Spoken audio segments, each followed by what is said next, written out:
नमस्कार दोस्तों, आप सभी का स्वागत है short and house YouTube channel पर। आज के वीडियो में डिक्टेशन बोला जाएगा 100 शब्द प्रति मिनट की गति से, जो कि रामधारी गुप्ता खंड प्रथम से बोली जाएगी। इसलिए ज़्यादा समय न लेते हुए हम डिक्टेशन को स्टार्ट करेंगे। डिक्टेशन स्टार्ट होगी 5 सेकंड बाद।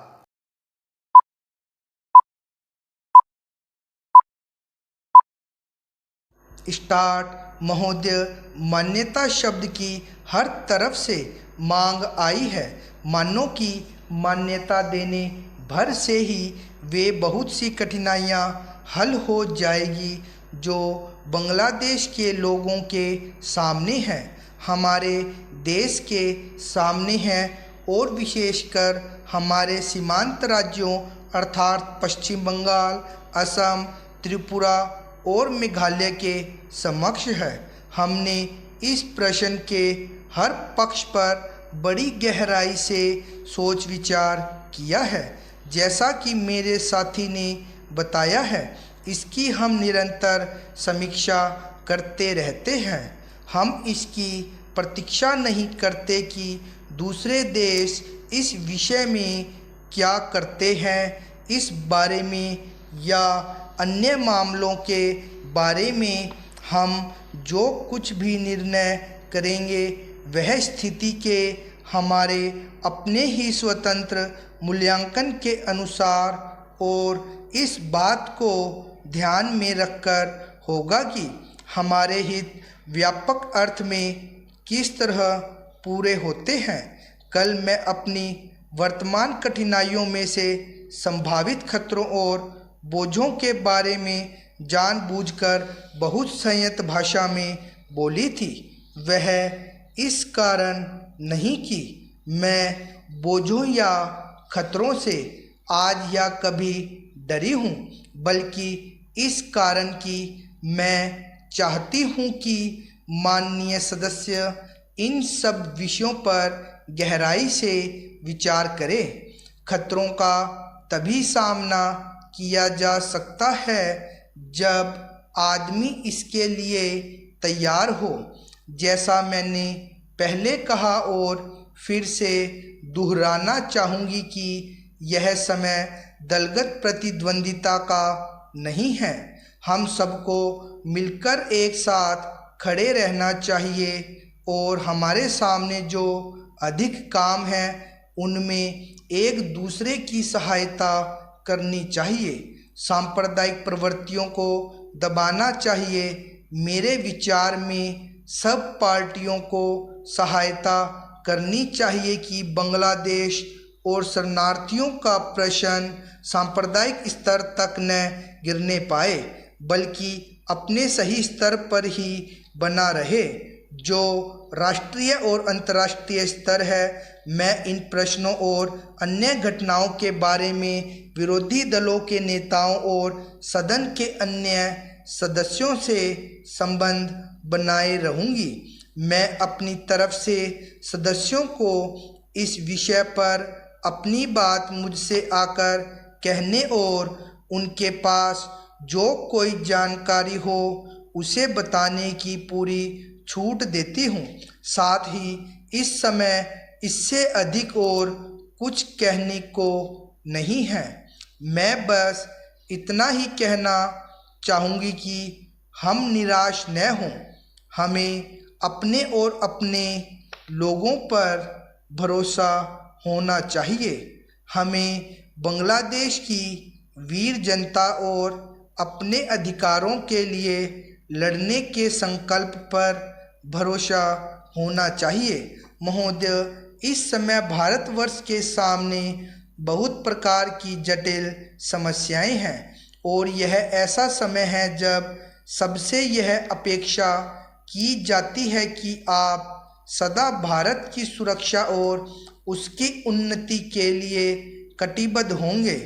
आपको मालूम ही है कि जब से यह प्रश्न हमारे सामने आया है कि भाषा के आधार पर देश के विभिन्न भागों का पुनर्गठन किया जाए, तब से देश में बहुत प्रकार के आंदोलन उठ खड़े हुए हैं। सरकार ने जनता की इच्छा और मांग को देखते हुए उसके लिए एक विशेष आयोग नियुक्त किया और यह आशा की जाती थी कि उसकी जो कुछ भी सिफारिशें होंगी वे सबको मान्य होंगी और आपस के मतभेद के लिए कोई स्थान न होगा।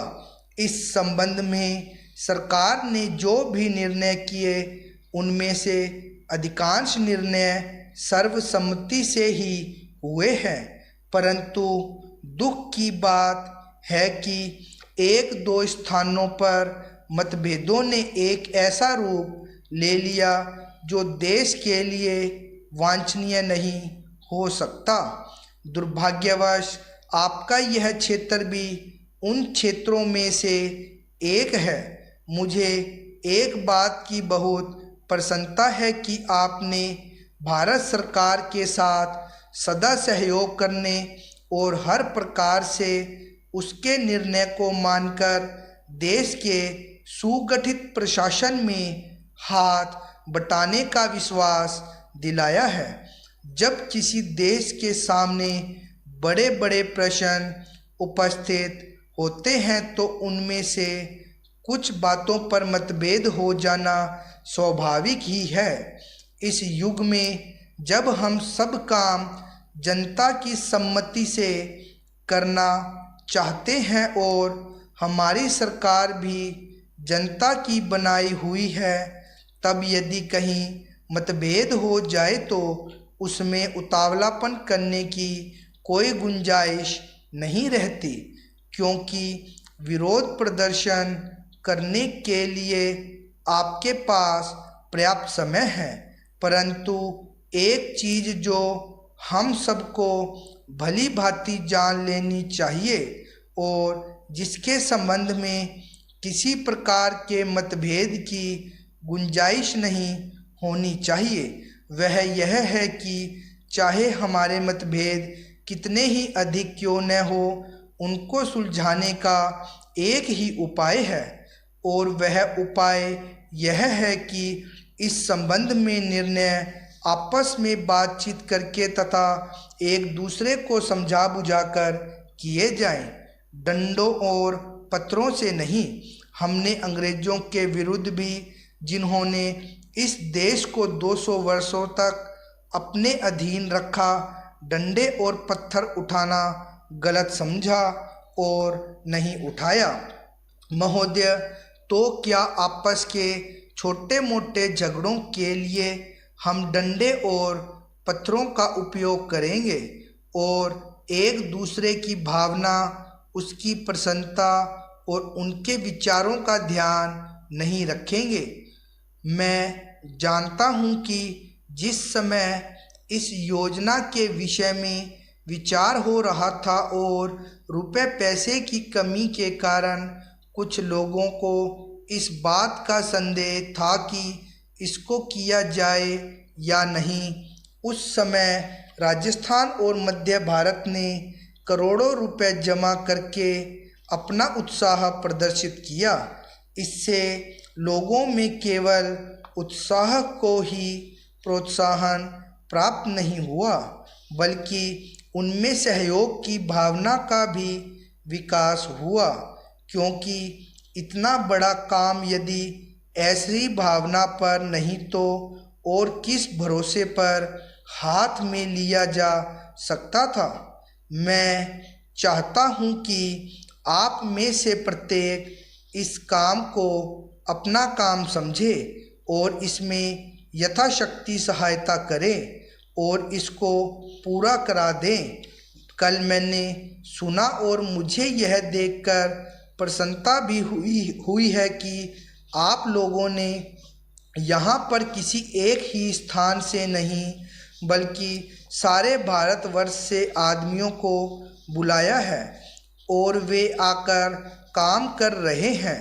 बहुधा ऐसा होता है कि ऊंचे ऊंचे पदों पर बड़े बड़े अधिकारी दूर दूर से आते हैं, पर जो काम कठिन समझा जाता है उसको स्थानीय लोग ही करते हैं।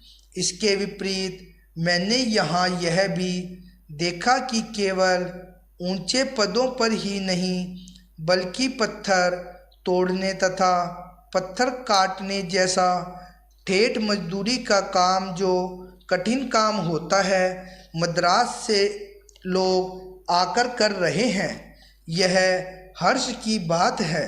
वे तो मजदूरी के लिए ही आए हैं, परंतु इतनी दूर से आने जाने में उनको सारे देश का ज्ञान हो जाएगा और जितने दिन वे यहाँ रहेंगे उनका यहाँ के लोगों से प्रेम और संपर्क पैदा हो जाएगा, जो सारे देश के लिए अत्यंत आवश्यक है। यह देश इतना बड़ा है और इसके निवासी इतने अधिक है कि जब तक सब राज्यों के लोगों का परस्पर थोड़ा बहुत परिचय कराने का विशेष प्रयत्न नहीं किया जाएगा, तब तक सबका सहयोग नहीं मिल सकता। हमारे पूर्वजों ने इस सारे देश को सदा ही एक माना और इसलिए जब शंकराचार्य जी ने दिग्विजय की तो उन्होंने हिंदुस्तान के चारों कोनों में 4 मठ स्थापित किए। प्रत्येक स्त्री पुरुष के लिए चारों मठों का दर्शन करने का महात्म्य है। स्टॉप। 100 शब्द प्रति मिनट की गति से थी यह डिक्टेशन। रामधारी गुप्ता खंड 1 के अभ्यास 76, 77 और 78 है। आप इसका बार बार और निरंतर अभ्यास कीजिए तथा इन्हें ट्रांसक्राइब जरूर कीजिए। धन्यवाद।